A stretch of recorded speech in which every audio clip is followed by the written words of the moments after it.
আপোনালোকে মোৰ ভিডিঅ'বোৰ যিমান পাৰে চাই যাব চেষ্টা কৰিব, কি বস্তুৰে বনাওঁ, কি বস্তু দিওঁ, ইনগ্ৰেডিয়েণ্টছ সকলো দেখিব। এইখিনি গোট মিল্কৰ চাবোন, এইখিনি পিঁয়াজৰ চাবোন, নিম চাবোন বনাম, খালি চাই যাব। এই পিঁয়াজৰ ৰেডি কৰি থোৱা আছে এইবোৰ।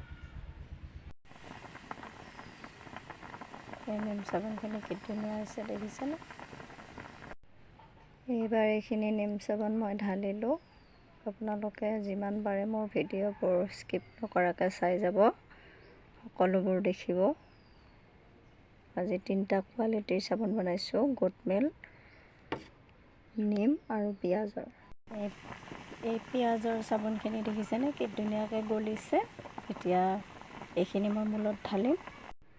এতিয়া মই পিঁয়াজৰ চাবোনখিনি ঢালিলোঁ। এইখিনি ৰেলৱে হেড অফিচৰ ছাৰ মেমবোৰে অৰ্ডাৰ কৰিছে আমাৰ নিজৰ আপাৰত আৰু মোৰ নিজৰ বাবেও।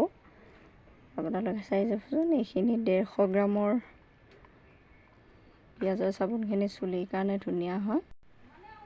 এতিয়া মই ফেনবোৰ আঁতৰাই দিছোঁ। ফেনবোৰ থাকিলেও একো নাই, কিন্তু ফেনবোৰ আঁতৰাই দিলে দেখিবলৈ ধুনীয়া হয়।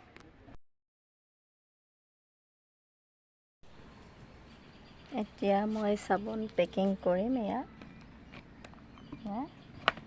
পেকিং কৰা হ'লে দেখুৱাই যাম।